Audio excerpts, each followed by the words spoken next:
Today we'll be joined by Colonel Nelson Millets of Jewish Veterans of the USA, Lieutenant General Mitchell Lennington of the Wounded Warriors Project, Ms. Bonnie Carroll of Tragedy Assistance Program for Survivors, Mr. Corey Titus of the Military Officers Association of America, Commander Donald McLean of the American Veterans, and Ms. Tamara Sipes of the Gold Star Wives of America, Commander Christopher Vedbeck of Military Order of the Purple Heart, and Mr. Joseph McNeil of the Blind Veterans Association, and Mr. Michael McLaughlin of the National Association of County Veterans Service Officers. Again, welcome to all of you and all of your members in the audience for being here today. Thank you for what you do every day in support of our veterans and their families. Ms. Carroll, you're now recognized for 5 minutes. Thank you. Chairman Tester and Bost, ranking members Moran Takano, and distinguished members of the Senate and House Committees on Veterans Affairs and the surviving family members gathered here today. The Tragedy Assistance Program for Survivors is grateful for the opportunity to share issues of importance to the 100,000 plus surviving veteran family members of all ages, representing all services, and with losses from all causes of death, who TAPS is honored to serve. A top legislative priority for TAPS and the survivor community is ensuring surviving spouses are allowed to retain their benefits upon remarriage at any age. Current law penalizes surviving spouses if they remarry before age 55. Given that most post-9/11 surviving spouses are widowed in their 20s and 30s, we are asking these widows or widowers to wait over 20 years to remarry should they be so fortunate to find love again. Surviving spouses should not have to choose between remarrying and financial security. They will always be the widow or widower of a fallen hero, regardless of their future marital status. TAPS is proud to have worked with Ranking Member Moran, Senator Warnock, Representative Phillips, and Hudson on the Love Lives On Act of 2023, and we urge its swift passage. TAPS and the survivor community have also supported strengthening dependency and indemnity compensation for many years. Stringent limitations on DAC payments to survivors impact their ability to pay for their housing, transportation, child care, food, and medical care. TAPS strongly supports the Caring for Our Survivors Act of 2023 and thanks Chairman Tester, Senator Bozeman, Representatives Hayes and Fitzpatrick for reintroducing this important legislation.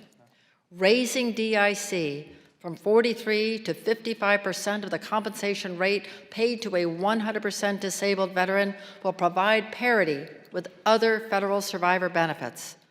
The sacrifice of our nation's surviving families should not be considered less than their civilian counterparts receiving federal benefits, and we urge passage of this critical legislation to finally address this injustice.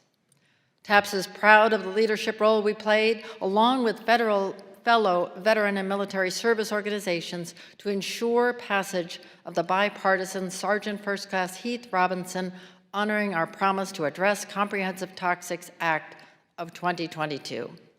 As a leading voice for the families of those who have died as a result of illnesses connected to their exposure to toxins while serving, and a founding member of the Toxic Exposure in the American Military Coalition, TAPS thanks Chairman Tester and Bost and ranking members Moran and Takano of this committee and their professional staffs for your leadership in passing this historic bill.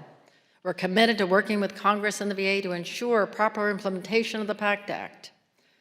The VA has been working hard to encourage veterans and survivors to file PACT Act-related claims. To date, more than 300,000 veterans and survivor claims have been filed. The VA estimates there are 382,000 potential survivors who may be eligible for PACT Act-related benefits. TAPS is committed to partnering with the VA to increase outreach and education, especially to those impacted survivors, encouraging them to submit claims so that they may receive the benefits they deserve. TAPS thanks Congress for passing the Expanding the Families of Veterans Access to Mental Health Services Act. TAPS strongly believes that expanding vet center eligibility to include survivors of a veteran loved one who has died by suicide will save lives by helping decrease these survivors' risks for post-traumatic stress, depression, anxiety, and other mental health conditions. TAPS has become increasingly alarmed by the growing rate of opioid dependence and opioid-related deaths among veterans, service members, and their families. According to a study funded by the National Institute on Drug Abuse, opioid overdoses among veterans has increased by 93%. The Department of Defense recently released data confirming that fentanyl was involved in 52% of overdose cases in the military between 2017 and 2021. Fatal fentanyl overdoses more than doubled during that time. TAPS will continue to work with Congress, the VA, and the DoD to raise awareness of this growing epidemic and the need to include family members in opioid and fentanyl addiction treatment plans to facilitate whole family recovery. On behalf of our veteran survivor community, the families of America's fallen heroes, and on behalf of my family, I thank you for the opportunity to testify and look forward to our questions. Thank you. Ms. Carroll, let me begin with you. I thank you for your testimony. I thank you for your organization's work and your partnership that we had in the Sergeant First Class Heath Robinson Honoring PACT Act. For surviving families who may not know they are eligible for new benefits or care under the law, would you please share what TAPS is doing in this endeavor to reach those survivors whose loved ones have already passed on? Yes, it would be my honor. We do have more than 100,000 surviving families who we are in direct contact with. We have been reaching out to all those who have told us that their loved one died of an illness, to inform them of this, to encourage them, if they are not already receiving benefits, to apply. We have put this in our magazine that goes out to a very broad group, extending to other organizations that work with survivors as well.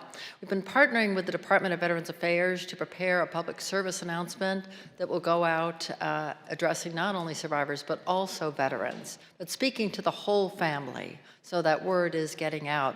We've also been sharing this on all of our social media channels and in chat groups, at events, but we're doing everything that we can to reach out to the 380,000 plus survivors who may not otherwise know and will miss this opportunity. Thank you.